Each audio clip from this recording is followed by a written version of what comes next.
Hello future doctors. अगर आपको मियर premium handwritten iPad notes चाहिए हो तो व्हाट्सएप पे जरूर मैसेज करना और पूरी प्लेलिस्ट का लिंक डिस्क्रिप्शन में दिया है, यूज चेक करना मत भूलना। ओके देखो भाई, आज हम एक्सक्रीटरी प्रोडक्ट्स एंड एलिमिनेशन को एकदम लाइन बाय लाइन क्रैक कर डीन वेल है। इंसर्ट का एक वर्ड भी नहीं छूटेगा, सब कुछ याद हो जाएगा, बस फोकस बनाए रखना। ओके सबसे पहले समझ लो कि एनिमल्स क्या क्या एक्सक्रीट करते हैं। सिंपल सी बात है, ammonia NH3, urea uric acid, carbon dioxide, water और कुछ आयॉन्स जैसे sodium, potassium, chloride, phosphate, sulphate, ये सब या तो मेटाबॉलिक एक्टिविटी से बनते हैं या फिर एक्सेस खाना पीना से। ओके नाइट्रोजनस वेस्ट की बात करें तो 3 मेन टाइप के एक्सक्रीटरी प्रोडक्ट्स याद रखना, अमोनिया, यूरिया और यूरिक एसिड। अमोनिया अगर एक्सक्रीट होता है तो उसे बोलते हैं एमोनोटलिज्म, यूरिया एक्सक्रीट होता है तो यूरियोटेलिज्म और यूरिक एसिड एक्सक्रीट होता है तो यूरिकोटलिज्म। ओके अमोनिया सबसे ज्यादा टॉक्सिक होता है, मतलब अगर बॉडी में रहे तो ट्यूरेंट नुकसान करेगा, इसलिए इसको एक्सक्रीट करने के लिए बहुत ज्यादा वाटर चाहिए होता है। ये डायरेक्टली डिफ्यूज हो जाता है बॉडी सरफेस या गिल्स के थ्रू, कोई किडनी वाले चक्कर नहीं। Mostly aquatic insects, aquatic amphibians, bony fishes ये एमोनोटेलिक होते हैं। ओके अब बात करते हैं यूरिया की। इसका फॉर्मूला याद रख, NH-CONG।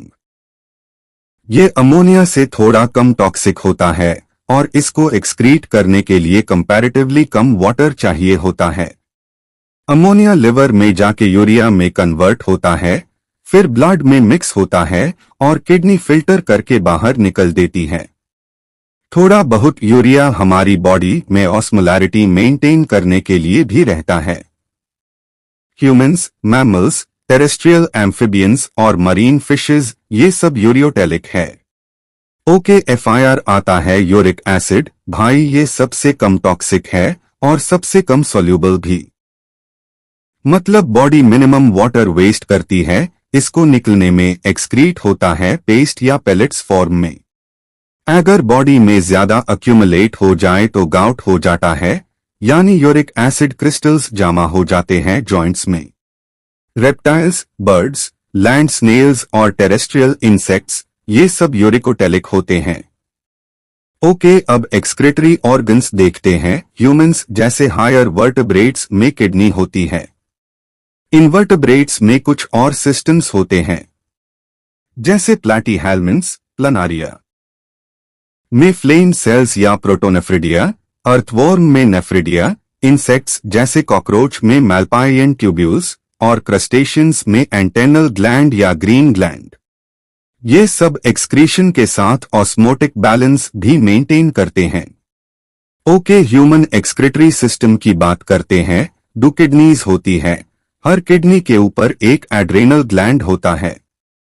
किडनी में 3 मेन जोन्स याद रखना, कॉर्टेक्स बाहर का, मेडुला अंदर का और पेल्विस मिडल पार्ट। किडनी से यूरिन निकलता है यूरेटर में, फिर यूरिनरी ब्लैडर और फाइनली यूरेथ्रा के थ्रू बॉडी से बाहर। ओके किडनी का पोजीशन भी इंपॉर्टेंट है, लास्ट थोरैसिक और थर्ड लंबर वर्टेब्रा के बीच में होती है और डोर्सल एब्डोमिनल कैविटी की इनर वॉल से चिपकी रहती है। Length 10 to 12 cm, width 5 to 7 cm और वेट 120 to 170 ग्राम्स होता है। राइट किडनी थोड़ी सी नीचे होती है लेफ्ट से, भूलना मत। ओके किडनी का लॉन्गिट्यूडिनल सेक्शन में देखो तो renal column, cortex, medullary pyramids, calyces और रिनल पेल्विस सब दिखते हैं।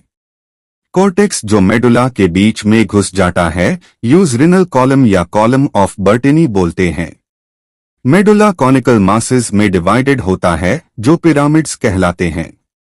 Renal pelvis funnel shaped space होता है जो हिलम के अंदर रहता है, यही से यूरेटर, ब्लड वेसल्स और नर्व्स पास करते हैं।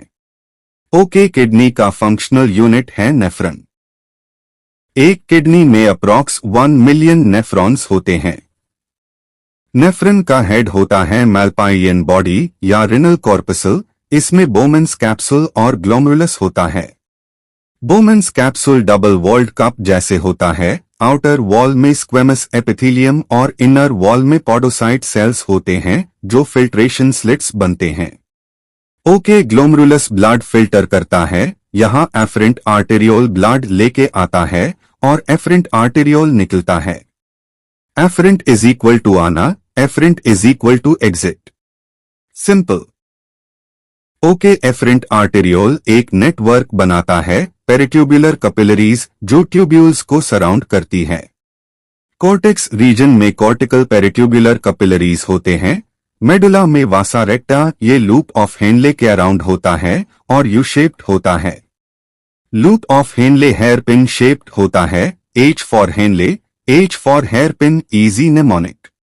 ओके, नेफ्रन के ट्यूब्यूल्स में पहले बोमेंस कैप्सूल के बाद फिल्ट्रेट जाता है PCT प्रॉक्सिमल कॉन्वोल्यूटेड ट्यूब्यूल में, फिर descending limb of Henle's loop, ascending limb, DCT distal convoluted tubule और finally collecting duct. Collecting duct से फिल्ट्रेट कैलिसेस में जाता है। FIR renal pelvis, ureter, urinary bladder और लास्ट में यूरेथ्रा से बाहर। ओके, दो टाइप के नेफ्रॉन्स होते हैं, कॉर्टिकल नेफ्रॉन्स मेजॉरिटी और जक्स्टामेडुलरी नेफ्रॉन्स कम होते हैं। कॉर्टिकल नेफ्रॉन में लूप ऑफ हेनले शॉर्ट होता है और मेडुला में कम एक्सटेंड होता है। जक्स्टामेडुलरी नेफ्रॉन में लूप लंबा होता है और डीप मेडुला में जाता है। ये यूरिन कॉन्सेंट्रेशन में हेल्प करता है। ओके बस भाई, एक्सक्रीटरी प्रोडक्ट्स एंड एलिमिनेशन हो गया मास्टर लेवल पे क्लियर। अगर आपको full hand written premium iPad notes चाहिए तो व्हाट्सएप पे तुरंत मैसेज करो और प्लेलिस्ट का लिंक डिस्क्रिप्शन में है। एक भी वीडियो मिस मत करना। पढ़ो, समझो और NET 2026 फोड़ दो।